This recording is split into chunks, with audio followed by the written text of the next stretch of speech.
आप सबको जय मसीह की। प्रभु आप सबको बहुत बहुत आशीष दे।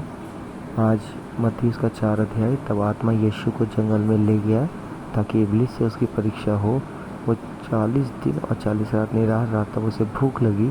तब रखने वाले ने पास आकर उससे कहा, यदि तू परमेश्वर का पुत्र है तो कह दे कि ये पत्थर रोटियां बन जाएं।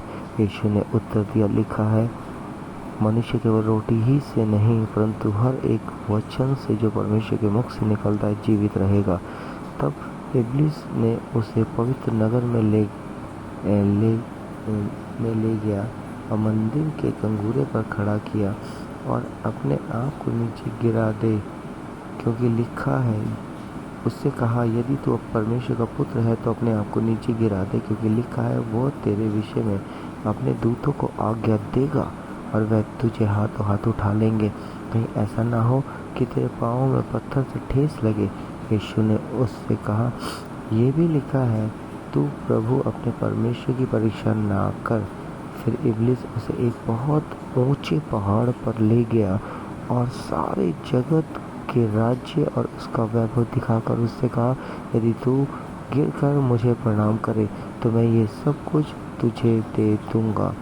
तब यीशु ने उससे कहा, हे शैतान, दूर हो जा, क्योंकि लिखा है, तू प्रभु अपने परमेश्वर को प्रणाम कर और केवल उसी की उपासना कर।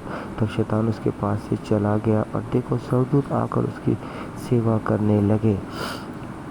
जब उसने ये सुना कि यूहन्ना बंदी बना लिया गया है तो वो गलील को चला गया और वो नासरत को छोड़कर कफरनहूम में, जो झील के किनारे जबूलून और नप्ताली के देश में है, जाकर रहने लगा, ताकि यशायाह भविष्यवक्ता के द्वारा कहा गया था वो पूरा हो।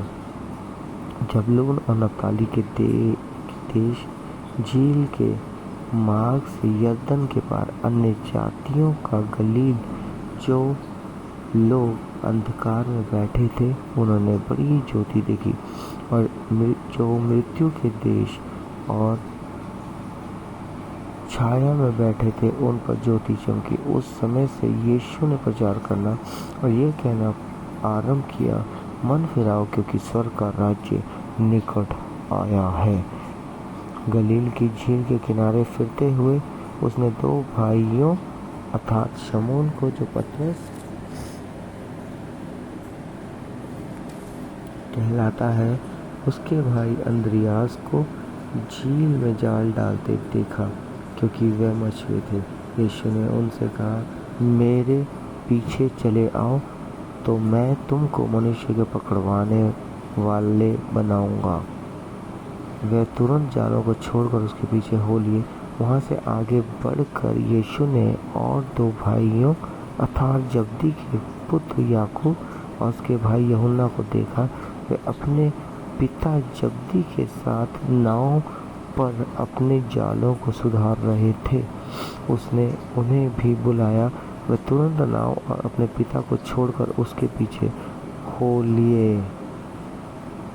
यीशु सारे गलील में फिरता हुआ उनके आराधनालयों में उपदेश करता और राज्य का सुसमाचार प्रचार करता और लोगों की हर प्रकार की बीमारी और दुर्बलता को दूर करता रहा।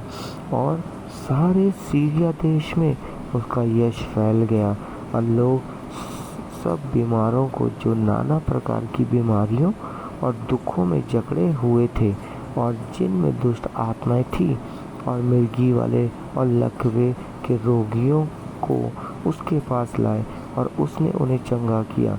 गलील और डिकापुलिस, यरूशलेम, यहूदिया और यरदन नदी के पास से भीड़ की भीड़ उसके पीछे हो ली। सो परमेश्वर आप सबको आशीष दे। आइए प्रार्थना करेंगे। Hallelujah, hallelujah, hallelujah, hallelujah, hallelujah, hallelujah. इब्राहिम, इसहाक और याकूब के पिता परमेश्वर आपके सम्मुख आते हैं।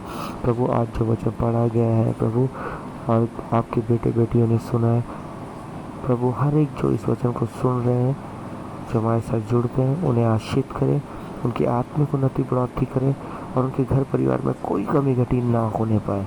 पिता पुत्र पवित्र आत्मा के जरिए की तरह उन सबको यीशु के नाम से आशीष करे, दुष्ट की युक्त की बंधनों को विफल करे।